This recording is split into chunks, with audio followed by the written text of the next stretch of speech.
सबसे पहले हम ये बताएं कि हमारे समक्ष नए व्यक्ति जो जुड़े हुए हैं, नए व्यक्ति बैठे हैं, तो सबसे पहले मैं ये बताना चाह रहा हूँ लोगों को कि जय गुरुदेव नाम जो अभी अपन भगवान का अपन गुरु का कह रहे हैं, वो जय गुरुदेव नाम ये बाबा का नहीं है। नहीं, अपन बहुत से लोग जो समझ लेते हैं कि बाबा अपने आप को भगवान कह रहे हैं। तो अभी तक जितने भी महापुरुष धरती पे आए हैं, किसी ने अपने आप को स्वयं भगवान राम ने और कृष्ण ने भी नहीं बोला कि हम भगवान हैं।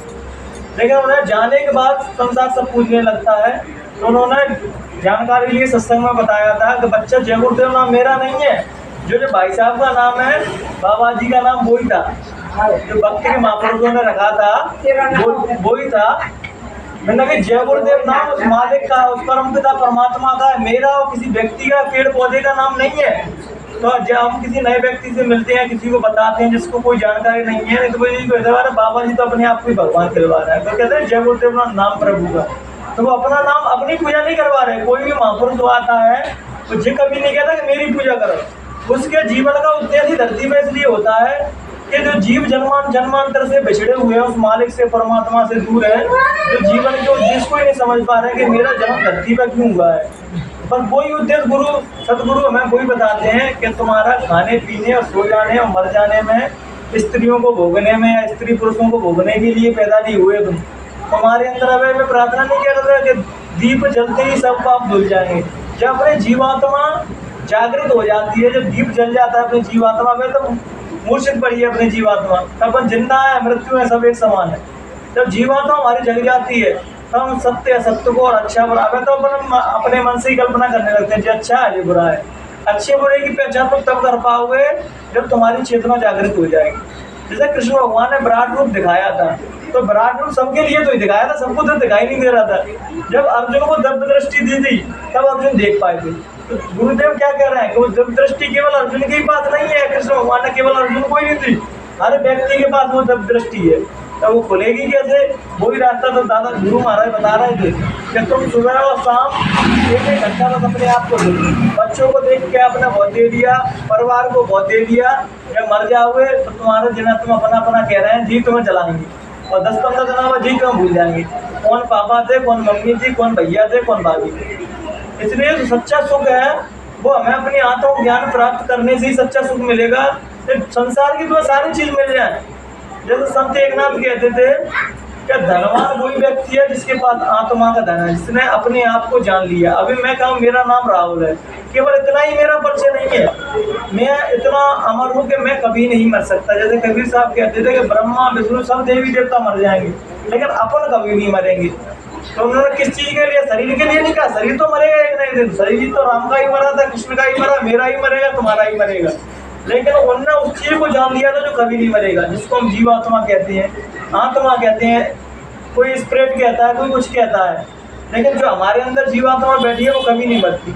और ध्यान भजन का माध्यम क्या है? केवल उसी को जानना है। जब हम किसी देवी देवता के पास जाते हैं तो धन दौलत तो बहुत मांग ले आते हैं, जे मेहनत दे दो, जे मनोकामना दे दो, लेकिन हमें जे कभी नहीं मांगते कि हमारा कल्याण हो जाए, वो चीज दे दो। नहीं मांगते। हमें भजन दे दो, हमें ईश्वर की प्राप्ति दे दो। जब भी किसी मंदिर जाओ, देवी देवता जाओ, तो जो चीज सब चीज मांगते हो तो उसमें एक चीज और ऐड कर देना, क्या कि परम पिता परमात्मा हमें इस धरती पे आपने क्यों भेजा और आपसे मिलने का रास्ता क्या है। तब मालिक तुम्हें खुद बताएंगे। किसी त्रिकालदर्शी महात्मा के पास पहुंचो जो भूत भविष्य वर्तमान सब जानते हो। केवल महात्मा ही तुम्हें उस मालिक से मिला सकते हैं। जैसे ही राम भगवान ने कहा था लक्ष्मण से, लक्ष्मण जी ने पूछा था हे प्रभु आपसे मिलने का रास्ता क्या है? तब भगवान राम बहुत सुंदर जवाब देते हैं, कहते हैं कि लक्ष्मण तुम मेरे साथ भले लगे रहो, लेकिन बगैर संतों के बताए रास्ते पर नहीं चलोगे जब तक तुम मुझसे नहीं पहुंच सकते। भला तो मेरे संग चलते रहो, क्योंकि शरीरी तौर पर बहुत से लोग लगे रहते हैं, लेकिन जब हम रूहानियत से उनका पूर्ण विराट रूप देखते हैं तो अपने जब मूल समुद्र में मिल जाती है, समुद्र स्वरूप ही हो जाती है। कभी कोई ज्ञानी अपने संसार में बहुत से संत हुए, उस समूह ने कहा कि मैं ब्रह्म हूँ, तो हम सभी जनता उनको क्या किया? मारने के लिए दौड़ पड़े, कह रहे जब अपने आप को भगवान ही कह रहा है। लेकिन बेवकूफ लोग ये नहीं समझ पाए, वो अपने आप को ही भगवान नहीं कह रहे। आप सभी लोग भगवान है, लेकिन आप जानते नहीं हो अपने आप को। आप साधारण इंसान समझ रहे हैं, मैं तो साधारण व्यक्ति हूँ। जिस दिन आपको ज्ञान प्राप्त होगा, आप अपनी आत्मा का दर्शन करेंगे, तो आप ये भी दर्शन करेंगे कि मैं और परमात्मा में कोई दूरी है ही नहीं है, ना तो परमात्मा अलग है न मैं परमात्मा से अलग। इस सभी तो कहते हैं ईश्वरांश जीव अविनाशी सहज अमर सहज सुख राशि। जब सभी ईश्वर के अंश हैं, सभी में जीवात्मा बराबर बराबर बैठी है, तो पर अलग कैसे हो सकते हैं? आजकल अपन कथाओं में जाओ, कहीं पे भी जाओ तो बता देते हैं कि ये छोटा है ये बड़ा है। कोई बड़ा नहीं है। अगर मैं अपना खून काटूंगा तो लाल निकलेगा, जो भाई साहब काटेंगे तो इनका भी लाल निकलेगा। जैसे अपने अंदर जब हम हमारे शरीर छोड़ेंगे तो जीवात्मा भी हमारे अंदर एक सी निकलेगी, कोई अलग से जीवात्मा नहीं निकलेगी। मेरे अंदर से अलग दिया निकलेगा, अंदर भाई साहब के अंदर से अलग मोमबत्ती निकलेगी, ऐसा कुछ नहीं है। सबके अंदर से दिया समान प्रकाश निकल के जाता है, जो उस मालिक के सामने प्रकट होता है। जो प्रकाश स्वरूप मालिक बैठे ऊपर, इनका कोई रूप रेखा नहीं है। जैसे उनका अपना नाम दे दिए, राम है, कृष्ण है, और भी तमाम देवी देवताओं के नाम दे दिए, लेकिन उस मालिक का कोई नाम नहीं है। अपन छोटे दिया है, जब छोटा दिया परम प्रकाश से जुड़ता है तो उसके ही स्वरूप हो जाता है, और उसका प्रकाश देख के आंखें सौंधिया जाती है। जब अर्जुन को विराट रूप दिखाया था, अर्जुन कह रहा है कि अपने तेज को रोको, नहीं मैं सह नहीं पा रहा तेज। तो इसलिए तो गुरु महाराज कहते थे कि उसके दर्शन करना है तो अपने वो गुरु महाराज हाथ रख देते थे, तो उन्हें थोड़ा महसूस होता था कि हम किसी दूसरे लोगों में पहुंच गए। तो गुरु महाराज कहते थे, बच्चा जी तो मैंने अपनी मेहनत से जो कमाया है, भजन किया, वो अपनी मेहनत से तुम्हें वो अलका से तुम्हें फील कराया कि तुम समझ पाओ परमात्मा स्वरूप की शक्ति धरती पे है। जब आप खुद कमाई करो खुद उसको प्राप्त करो। तो मेरा उद्देश्य, और मैं तो अपने गुरु महाराज के उद्देश्य लेके आगे चलता हूँ कि सभी जीवात्मा अपने जीवन में खुश रहें, सभी के जीवन से दुख खत्म हो जाए। जिनको हम अपना समझ रहे हैं वो थोड़ी देर के लिए तो अपने हैं, जब हमारा शरीर छूट जाता है कोई अपना नहीं रहता। गुरु महाराज कहते थे कि बच्चा जिसने मेरा एक बार हाथ पकड़ लिया और सच्ची श्रद्धा से मेरे यहाँ आ गया तो मैं उसके सारे दुख खत्म कर देता हूँ। लेकिन कम दिक्कत कहाँ जाती है कि हम सच्ची श्रद्धा से हाथ पकड़े तो गुरु हमारे अपने हैं, मैं गुरु का हूँ। गुरु तो खुद कहते हैं कि सब बच्चे मेरे ही हैं। गुरु महाराज कहते हैं मेरा शादी ब्याह तो की नहीं, मेरे तो कोई बीवी बच्चे है नहीं, तो आप सभी लोग ही मेरी फैमिली है, आप सभी लोग मेरे बच्चे हो। लेकिन हम तो लोग माने कि जी हमारे पिताजी हैं, या गुरु महाराज कहते थे तो मुझे कुछ भी मान लो, अपना भाई मान लो, अपना बच्चा मान लो, कुछ भी अपने एक भाव तो रख लो मेरे अंदर। लेकिन हम कुछ नहीं मान पाए।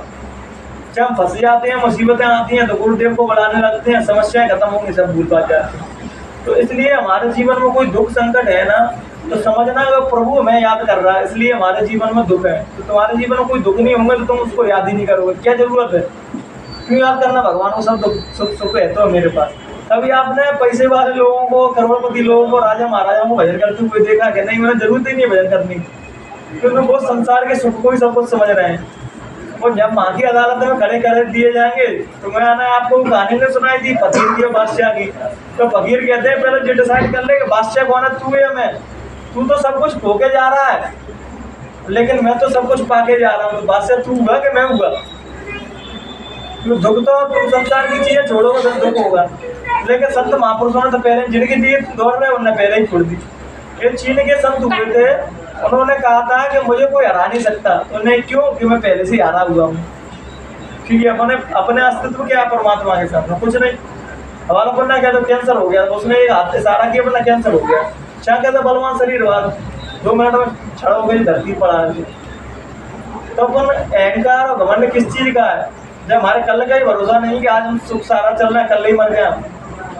इसलिए जब परमात्मा ने जीवात्मा हमें मिली है, सांसों की जो पूंजी मिली है हमें सभी लोगों को, तो वो इसलिए मिली है कि हमारा जो शरीर छूटने से पहले हम उस मालिक से मिल जाए। हमारा जन्म पहली बार इस धरती पे नहीं हुआ है। कबीर थे, बुद्ध थे, नानक थे, उनके भी टाइम पर भी हम थे, लेकिन हमारे नाम कुछ और थे, हमारी शक्लें कुछ और थी, हम दूसरी योनियों में। क्योंकि संत महापुरुष की आप बनाए उनकी इच्छा से नहीं आ सकती। और जब आपके कुछ पुण्य आगे आ जाते हैं, कुछ आपने अपने जीवन में सही पुण्य किए हैं, तभी आप उनके दरबार में या उनके किसी माध्यम से, सत्संग के माध्यम से आप तभी जुड़ सकते हैं। बाबा तुलसीदास कहते थे पुण्य तब मिलते, जब हम पुण्य हमारे इकट्ठे हो जाते हैं करोड़ों जन्मों के, तब हमें संत मिलते हैं। और संत हमें तब मिलते हैं जब परमात्मा की हमारे ऊपर मौज हो जाती है, परमात्मा हमें याद करने लगती है। क्योंकि वो याद करेगा तो डायरेक्ट आपके सामने आ जाएगा, आप पहचानोगे नहीं उसको। अगर कोई बंसी लेके फिर रहा हो मार्केट में तो आप उठ गया तो पागल है। तो उसे बताने के लिए कोई रास्ता वाला होना चाहिए कि भैया ये रास्ता है और आप इस रास्ते से मालिक से पहुंच सकते हैं। गुरु महाराज ने आपको वो विद्या दिखाई बताई है कि आप जीते ही जी मरने का अनुभव और अपनी जीवात्मा को निकाल के स्वर्ग और वैकुंठ अपनी आंखों से देख सकते हो कि स्वर्ग क्या है, वैकुंठ क्या है, नरक क्या है, देवी देवता क्या है, सब कुछ आप अपनी आंखों से देख सकते हो। लेकिन कब? जीते जी। मरने के बाद कोई भरोसा नहीं है मिलेंगे क्या होगा क्या नहीं होगा। जब आप सुबह शाम अपने आप को टाइम दोगे, संसार के लिए तो आपने बहुत टाइम दे दिया, थोड़ा समय आप अपने लिए तो उस यात्रा पर, मृत्यु की यात्रा को तो हम अकेले निकलेंगे ना, कि बीवी जाएगी वहां संग, कि बच्चे जाएंगे, कि नाती पोता जाएंगे, घर जाएगा, हाट अकेली क्या जाएगी वहां संग, कुछ नहीं जाएगा। उस यात्रा पर तो हम अकेले ही जाएंगे। जब उस यात्रा पर हम अकेले ही जाएंगे तो कुछ ना कुछ उसकी तैयारी तो कर लें। जैसे ही हम खाना हमारे यहाँ बनता है तो खाने की तैयारी कर ले, खाना अच्छा बनना है, खाने की तैयारी करो।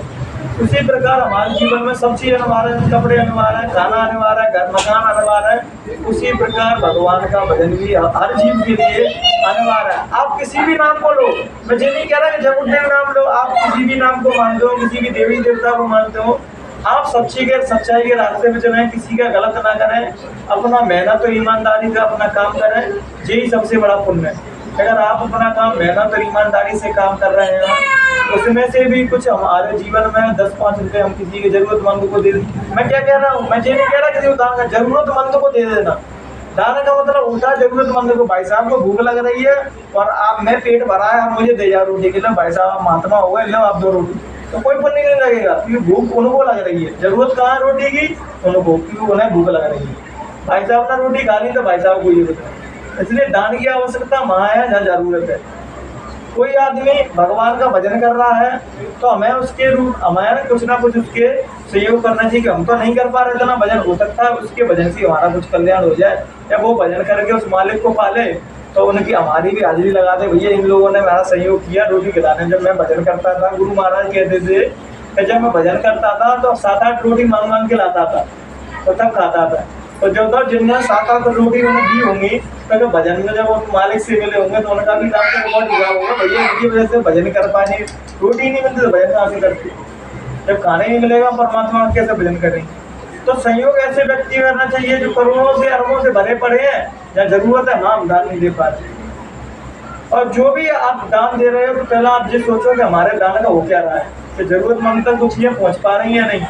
गुरु महाराज आप आश्रम पर जाते थे तो आप आश्रम में वैसी बंदर जगह ढक रहती, आपने ये नहीं देखा होगा अपनी सुविधा के लिए कुछ हो रहा है। जितने भी काम होते सब अपने लिए होते। आपने देखा गुरु महाराज ने अपने लिए कुछ बिल्डिंग बनवा दी हो, कुछ नहीं होते, साधारण से कुटिया में रहते और आश्रम पे भी ऐसा ही सीधा ही रहती। क्योंकि जो भी संत महापुरुष आते हैं कुछ सुविधाएं तुम्हारे लिए करते हैं, क्योंकि उन्हें कोई जरूरत नहीं सुविधा मिलता है, उन्हें तो हो तो ठीक, नहीं हो तो ठीक, सुविधाओं की जरूरत तुम्हें, अच्छाई और बुराई तुम्हारे लिए है। महात्मा बुद्ध कहते थे अच्छा और बुरा जीवन में कुछ नहीं है, तुम किस दृष्टिकोण से देख रहे हो चीजों को। जब तुम्हें ज्ञान प्राप्त हो जाएगा तुम ये भी समझ जाओगे कोई मेरा नहीं है, मैं भी किसी का भी नहीं। लेकिन अगर हम ज्ञान प्राप्त नहीं है तभी तो हम दुखों के लिए रो रहे हैं कि जो बेटी का दुख, बेटे का दुख, फलाने का दुख, दिखाने का दुख, कोई किसी का नहीं है जीवन में। लेकिन हमें इस चीज को समझ जाते हैं तो थोड़ा अध्यात्म की ओर चलने लगते हैं और अपने जानने की ओर चल पड़ते हैं। हमारे जीवन का उद्देश्य एक ही है कि हम अपने आप को पहचाने कि मैं कौन। जो अपने आप को पहचान लेता है वही सच्चे मालिक का भजन और सच्चे मालिक को जान पाता है क्या है। और सच्चे मालिक को तुम तभी जान पाओगे। मंदिर और मस्जिदों में मालिक नहीं बैठा, मंदिर मस्जिदों में अगर बैठा होता तो वहाँ करोड़ों लोग पहले से ही जा रहे हैं, तुम अकेले नहीं जा रहे, वहाँ करोड़ों लोग अभी से नहीं जा रहे, जन्म जन्मांतर से मंदिर मस्जिदों में भटक रहे हैं उस मालिक को पाने के लिए। लेकिन वो तो तुम्हारे अंदर बैठा है जीवात्मा के रूप में रुपया। लेकिन जब जीवात्मा के भाई पर हमें कोई मतलब ही नहीं है, हम तो दिया रख जाते हैं, अरबत्ती रख जाते सो जाता रहे, हम धर्मात्मा हो गए, धार्मिक हो गए। धर्म का मतलब धारण किया, वो धर्म है। तुमने धारण ही नहीं किया, अपने जीवन में ही उतारा तो काय का धर्म। तुम अगरबत्ती लगाया है ऊपर पर ये छल पर पंच करने लगे, जो बुराई कर रहे हैं वो फिर करने लगे बुराई। गुरु महाराज कह रहे हैं आप अपनी एक बुराई, और मंत्रों में लिखा हुआ दान दो तो तुम्हारे जीवन में कुछ अच्छा हुआ। गुरु महाराज क्या कहते थे कि अपनी एक बुराई मुझे दे दो बस। तब कोई आदमी कहता मैं आज के बाद गुरु महाराज झूठ नहीं बोलूंगा, तब तुम्हारा एक काम बन जाएगा। तुम यहाँ किसी भी उद्देश्य से आए हो, बस अपने एक निश्चित करके जाओ कि मैं अपने जीवन की एक बुराई समझ दो, गुरु महाराज ये बुराई मैं तुम्हें देता हूँ। झूठ बोलना तो झूठ छोड़ो, जो भी आपका कोई गलत काम हो वो बस एक निर्णय। गुरु महाराज ये कहते थे कि आप अपने जीवन में एक निर्णय कर दो, आज ये बुराई मैं आज से छोड़ के जा रहा हूँ, तो एक मनोकामना तुम्हारी पूरी हो जाएगी। ऐसा कोई महापुरुष होगा नहीं, महापुरुष तो ये कहते हैं भैया 10,000 ही कर दी, दान दे जाओ और तुम बाहर आ जाओ। गुरु महाराज कहते थे क्या बस अपनी एक बुराई चढ़ा जाए, बस तो तुम्हारे ये अपनी मनोकामना पूरी हो जाए। तो कोई महापुरुष ऐसी बात बोल सकता है जिससे तुम्हारे धन से पैसे से कोई मतलब नहीं, उन्हें तो मतलब है कि तुम्हारा कल्याण कैसे हो जाए, तुम अपने जीवात्मा को कैसे पहचान लो, तुम अपने जन्म लेने के उद्देश्य को कैसे जान लो कि मेरे जन्म लेने का उद्देश्य क्या है। अब हम सब गृहस्थ आश्रम में रह रहे हैं, कलयुग में भगवान को पाना इतना सरल है जितना और युग में नहीं था। इसमें क्या करना है, जो भी काम कर रहे हैं उसको भगवान परमात्मा को समर्पित कर दीजिए कि मैं तो कुछ कर ही नहीं रहा, तो परमात्मा करा रहा है। और संत वही है जो सीधा और सरल है, जिसको संत का भी अहंकार है कि मैं संत हूँ अभी, तब तक वो संत हुआ नहीं। आदमी सब अहंकार को छोड़ के अगर वो संत हो जाता है तो एक अहंकार उसके अंदर जुड़ जाता है कि मैं संत हो गया, बस वो भी एक अहंकार है, वो भी तुम्हारे प्रभु मिलन में बाधा है। जब तक तुम्हारा वो भी अहंकार खत्म नहीं होगा कि मैं संत हूँ, तब तक प्रभु मिलने वाले नहीं। तुम्हें सब अपने अहंकार की हथकड़ियाँ सब प्रभु के सामने सिलेंडर करनी पड़ेगी। क्या तुम सबको छोड़ सकते हो, लेकिन अपने मैं को छुपाए रख देगा, मैं तो मैं राहुल हूँ, फलाना हूँ, मैं ढिकाना हूँ, मैं ये कर सकता हूँ, मैं जब मकान का मालिक हूँ, ये अहंकार है, तब तक परमात्मा को नहीं करते। सब प्रभु का, ये तुम्हारा है क्या? और तुमने छीन लोगे तुम क्या कर लोगे, और जीवात्मा के साथ लेकर क्या कर लोगे, तो मकान आटा वेली तो गरीब पड़ी है। इसलिए अपने जीवन के उद्देश्य को समझे, अपने जन्म लेने के उद्देश्य को समझे कि धरती पर खाने पीने की और मौज मस्ती के लिए तो नहीं आया मैं, अगर आता तो परमानेंट रहता, जाता क्यों यहाँ से, कुछ समय के लिए आए हैं तभी तो, लेकिन अगर मौज मस्ती के लिए हमेशा के लिए आते तो परमानेंट रहते हैं, मरते की तरफ। तो मृत्यु हमें ये याद दिलाती है परमात्मा नाम की भी शक्ति है, और उसको इस मनुष्य मंदिर में ही जीते जी पाले ना सच्चे मालिक की भक्ति है। और मरने के बाद तो कोई कितनी भी कहानियां बना दे, आपके अंदर ये संशय तो बना रहेगा कि होगा, पता नहीं होती होंगी कि नहीं होती। हमारे में स्वर्ग बैठू दिया आपको बातें बनाऊं तो आपके अंदर मन में बैठा वो जी तो कल्पना करेगा, पता नहीं होते होंगे, झूठी बातें बता रहे। इसलिए आप ध्यान भजन थोड़ा करो और आप स्वयं जानो, स्वयं देखो चीज़ों को। मेरा उद्देश्य तो जो है आप स्वयं देखो चीज़ों को, किसी की बातों को नहीं मानो। जो किसी की बात मान लेता है वो कभी कोशिश नहीं करता जाने की। मेरा उद्देश्य तो यही है, मैं भी इसी रास्ते में चलता हूँ कि जब तक मैं नहीं जान लूंगा तब तक नहीं मानता किसी चीज़ को। तो मैं आप सभी से ये कहूँगा कि आप भजन में स्वयं देखो वो चीज़ों को, तब मेरी बात मानो है, किसी महापुरुष की बात मानो। और रास्ता वो जो गुरु महाराज ने बता दिया, जो नए लोग हैं बस केवल जय गुरुदेव नाम उच्चारण करें और बैठ लें 5-10 मिनट जितना बैठ पाए। अगर तुम्हारा मन लग रहा है तो उस रूहानियत के सेहत तुम्हारे अंदर कुछ टपक रही है, उसकी मिठास, तो बैठे रहो। नहीं बैठ पा तो 5-10 मिनट बैठ गई, अपना आत्म कल्याण करो। जब गुरु महाराज को आपने हाथ पकड़ा दिया है तो गुरु महाराज कहते हैं कि बच्चा जिसने मुझको हाथ दे दिया है, सब महापुरुष जी कहते थे मरने के बाद कोई रिश्ता नहीं है, लेकिन गुरु महाराज जी कहते थे कि मरने के बाद भी मैं तुम्हें ही मैं आऊँगा तुम्हें लेना, और दूसरा कोई नहीं लेने आता। ये वाले यमराज के ऊपर बता रहे थे कि जो सच्चा सत्संगी होगा, सच्चा गुरु का सेवक होगा, उन्हें यमराज लेने नहीं आ सकती, न यमराज के गुरु संत महापुरुष ही आते हैं। और गुरु महाराज केवल ही यदि संत उन्होंने कहा था कि मृत्यु के क्षण में भी तुम जय गुरुदेव नाम लेना 10 बार, अगर मैं ना मिलूं तो तुम्हें लेने ना आऊँ तो बाबा जी को बाबा जी मत कहना। इतना विश्वास के साथ तो वही बोल सकता है जिसने सब कुछ जान लिया हो, पूरा ज्ञान प्राप्त कर लिया हो।